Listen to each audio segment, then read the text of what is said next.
प्रभु यीशु मसीह के नाम में एक बार फिर आप सभी को जय मसीह की। प्रभु आपको बहुत आयत की आशीष दे। प्रियो, क्रूस पर से यीशु मसीह ने 7 वाणियों को कहा और इस समय हम अंतिम 7वीं वाणी को सुनने जा रहे हैं। प्रियो, इस वाणी के द्वारा परमेश्वर आपसे बोले और बातचीत करे। प्रभु यीशु मसीह क्रूस पर लटका हुआ है। थोड़ी देर के लिए सोचिए, उस पहर प्रभु यीशु मसीह ने उन 6 वाणियों को बोला और आखिरी वाणी को वो जब बोल रहा है तो क्या संबोधित कर रहा है?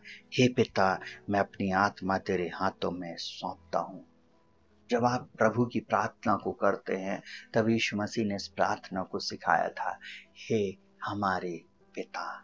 और यहाँ भी हम अगर इस बात पर गौर करें तो प्रभु यीशु मसीह बोलता, हे पिता, मैं अपनी आत्मा तेरे हाथों में सौंपता हूँ। प्रियो, ये वाणी बहुत महत्वपूर्ण है।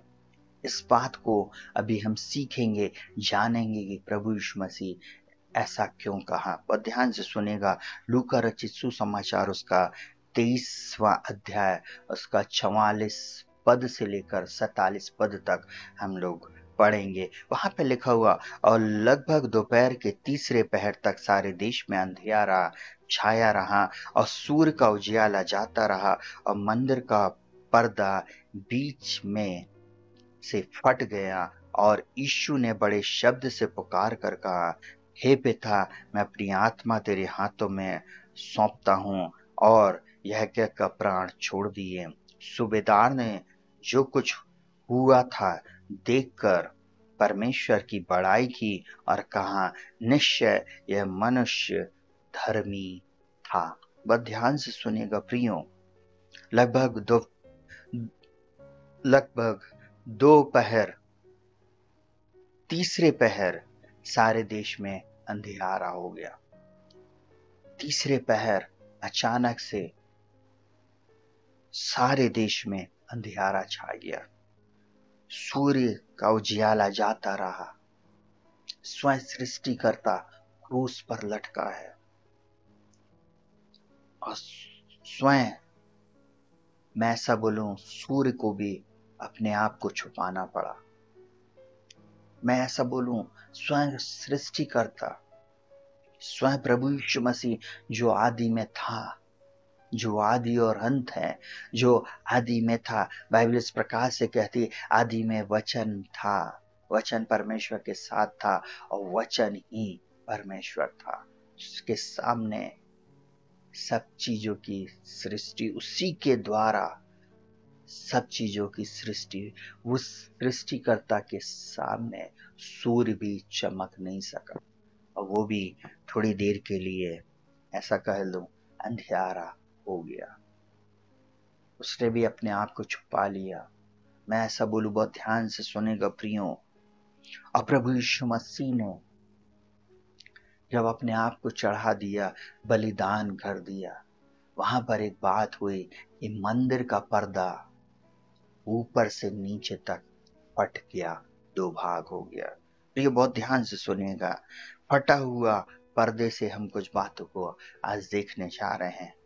यह चमत्कारी घटना, ये अद्भुत घटना में कई महत्वपूर्ण बातें और विशेषताएं थी जिसे आज मुझको और आपको जानने की आवश्यकता है।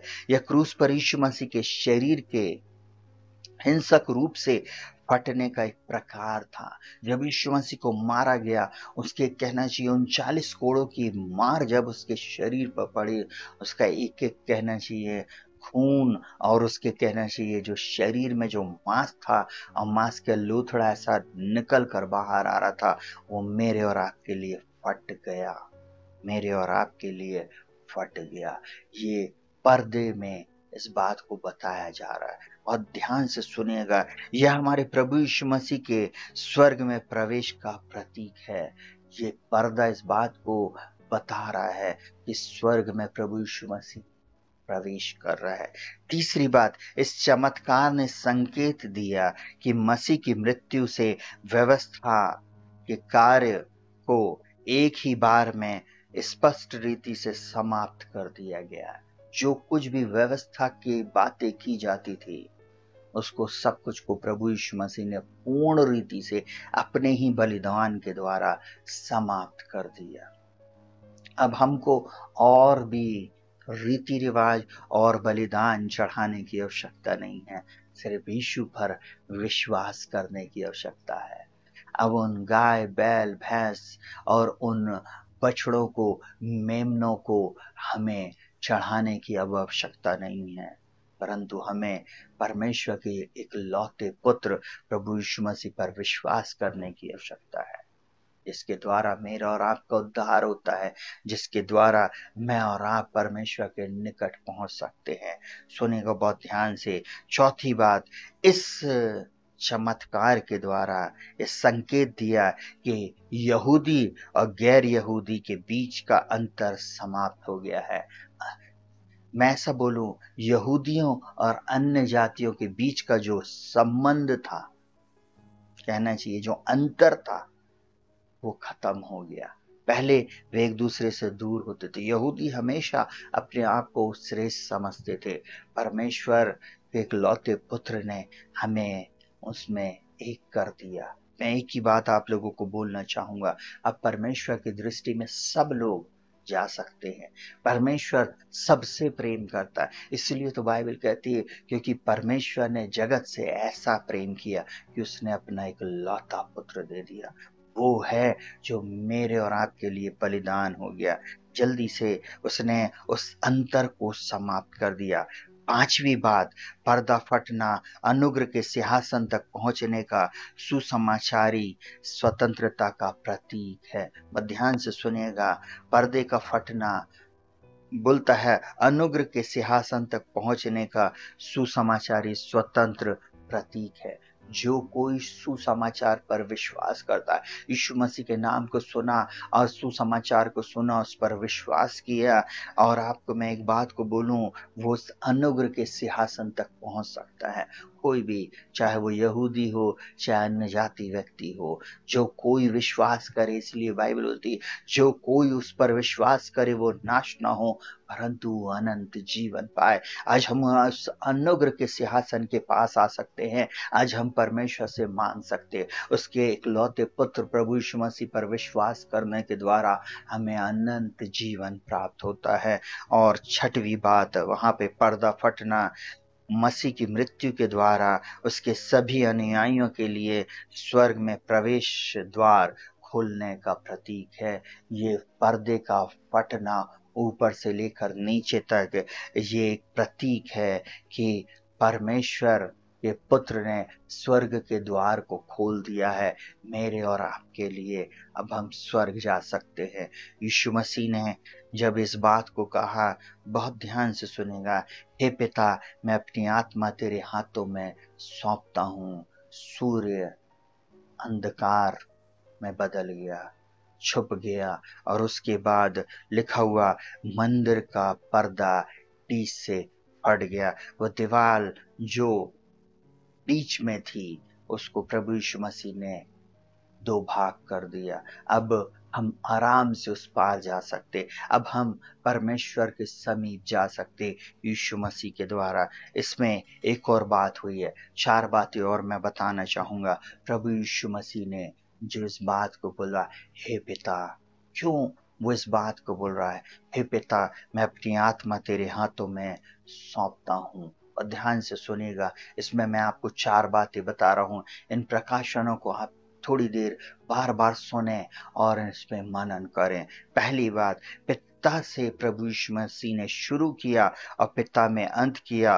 पिता सबसे पहले और सबसे ऊपर। प्रभु यीशु मसीह ने जब अपने कार्य को शुरू किया तो पिता से प्रार्थना करते हुए, पिता के चरणों में बैठकर, पिता के नाम को लेकर, जब चेले उससे पूछे मैं प्रार्थना करना सिखा, तो उसने बोला, हे हमारे पिता तू जो स्वर्ग में है। आपको मालूम है वहां पर उसने इस बात की घोषणा किया, और इस अंतिम समय में भी प्रभु यीशु मसीह इस बात को कर रहा है कि वो पिता को पहला स्थान दे रहा है, आदर दे रहा है। प्रियो, मुझको और आपको यहाँ पर सीखने की आवश्यकता है कि प्रभु यीशु मसीह को हम आदर दे, सम्मान दे। दूसरी बात, आत्मा महत्वपूर्ण है। दूसरी बात, आत्मा महत्वपूर्ण है।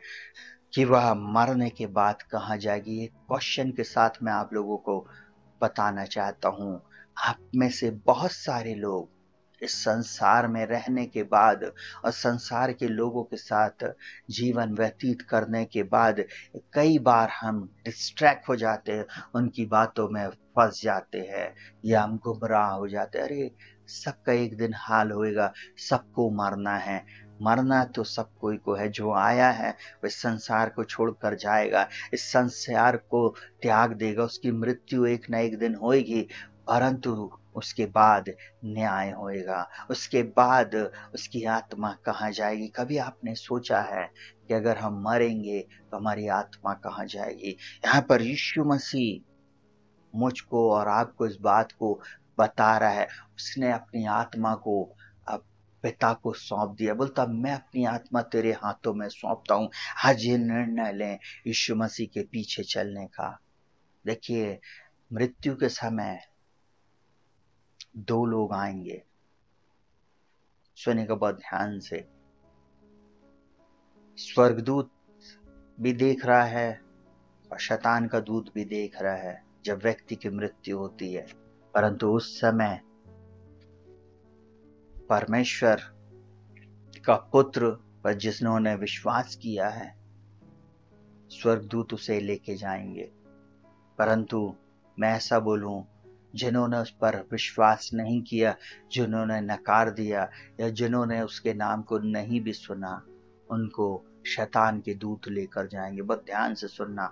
हो सकता कई लोग इस पे कंट्रोवर्सी करें, परंतु मैं एक ही बात बोलूंगा, मृत्यु के समय ये दूत देख रहे होते हैं कि वास्तव में ये प्रभु यीशु के लहू के द्वारा खरीदा गया है या नहीं, खरीदी गई है या नहीं। प्रियो, और ध्यान से सुनिए, आत्मा बहुत महत्वपूर्ण है। थोड़ी देर के लिए विचार करें, मरने के बाद हम कहाँ जाएंगे?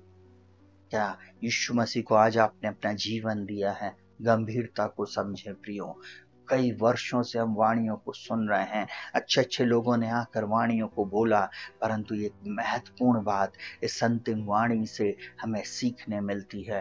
यीशु मसीह बोलता है, मैं अपनी आत्मा तेरे हाथों में सौंपता हूं। क्यों सौंप रहा प्रभु यीशु मसीह? क्योंकि उसे मालूम है कि आत्मा को नष्ट करने का अधिकार परमेश्वर को है।